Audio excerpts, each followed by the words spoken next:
Dulu waktu masih tinggal di Bogor itu ada hal yang bikin gua sangat sedih, yaitu dimana gua dicap sebagai apa namanya tuh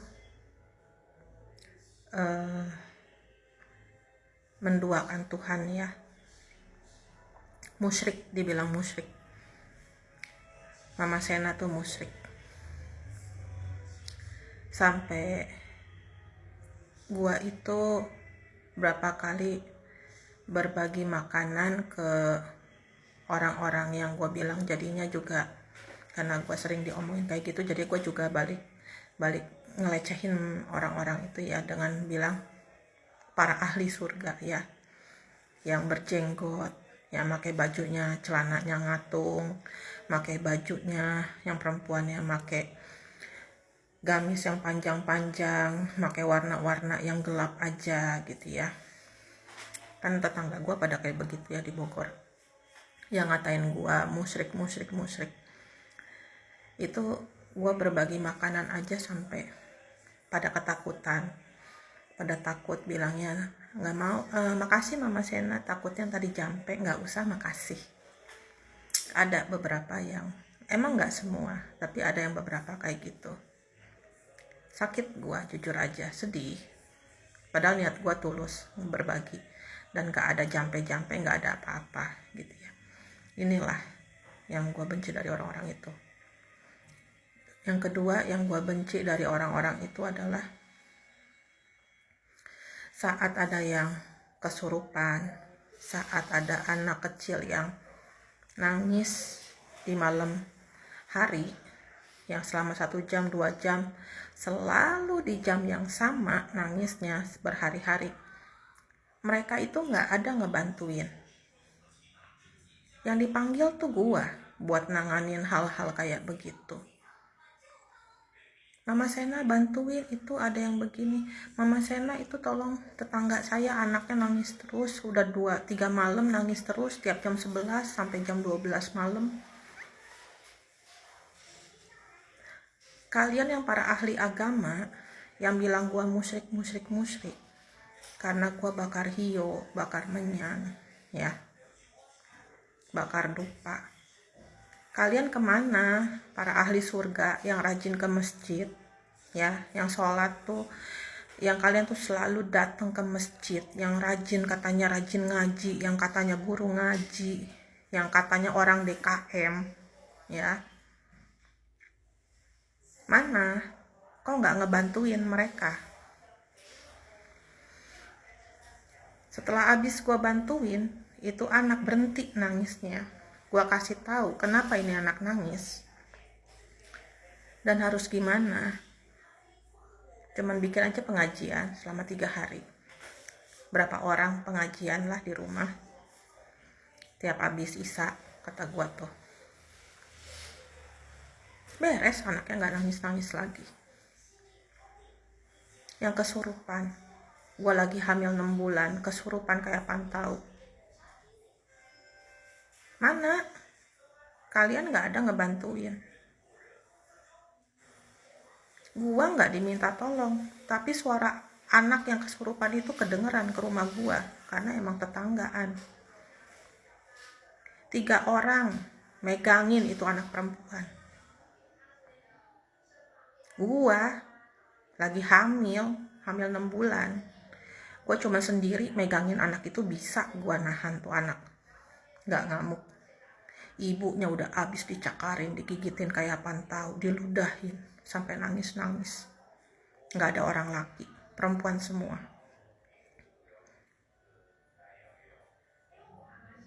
Gua yang nanganin, gua yang ngeluarin.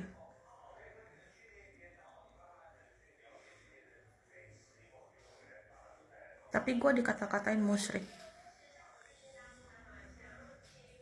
Jangan suka nilai orang itu tuh karena gimana, ya, nggak semua dukun loh, nggak semua dukun itu, dukun tuh hitam, ilmunya tuh buat jahatin orang.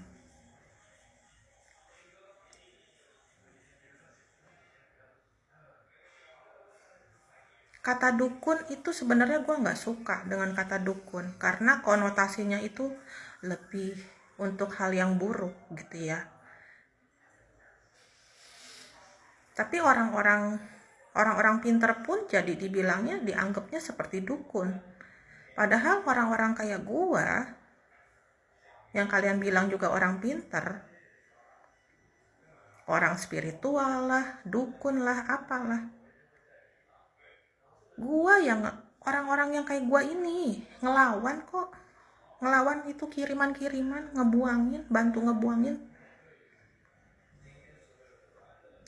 keluarin susuk-susuk, bantu ngelepasin orang dari pelet, dari santet, dari guna-guna.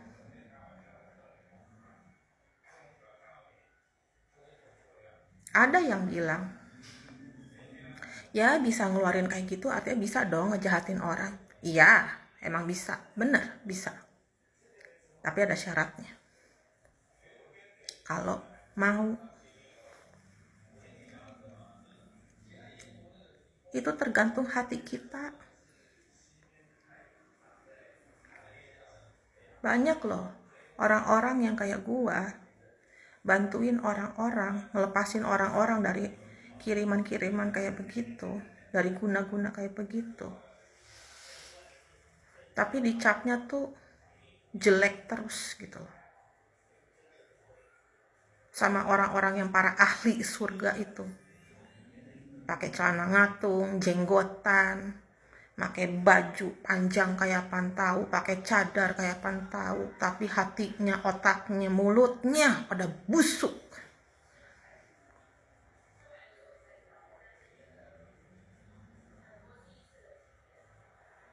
Itu kesedihan gue.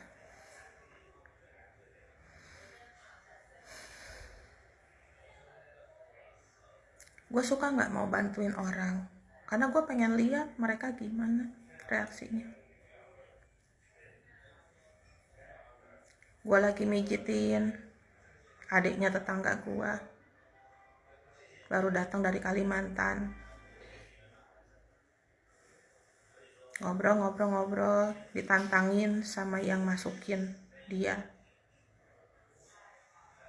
Ketahuan dia itu makhluk apa sama gue. Akhirnya gue ditiban kayak pantau. Akhirnya sampai kayak gimana tahu. Sampai guru ngaji, karena ini perempuan ya. Sampai guru ngaji yang perempuan tuh dipanggil berapa orang, dibacain. Yang ada malah diketawain sama tuh makhluknya. Gue sih diem aja, ngeliatin aja gitu kan. Gue gak mau ikut campur. Ujung-ujungnya apa? Ujung-ujungnya gue ajak ngobrol, gue tanyain. Gue jujur aja, kalau emang kiriman dari Kalimantan, gue males berurusan. Beneran, gue gak mau nyari gara-gara sama orang Kalimantan. Tapi kalau sampai guanya juga diganggu, sampai guanya diusik gitu ya, sama yang dari Kalimantannya ini, ya jangan salahin gue juga kalau gue lawan. Ya gue kan juga bukan sekali dua kali berurusan sama orang Kalimantan. Tapi gue lebih menjaga jarak aman aja lah kalau sama Kalimantan gitu ya, Kalimantan manapun ya, kayak begitu. Gue itu boleh dibilang, kalau dibilang rada takut sama Kalimantan yang di tengah, yang di hutannya, yang orang-orang tuh yang masih orang pedalamannya. Kan ada kan itu ilmunya, lu jangan macem-macem deh. Kalau sama Kalimantan yang di pinggir-pinggir, yang di pesisir lautnya itu kan udah orang-orang bukan asli ya. Tapi kalau Dayaknya yang di pedalaman, yang masih pindah-pindah, yang masih gimana, lu hati-hati sama mereka, jangan macem-macem. Itu doang pesen gue.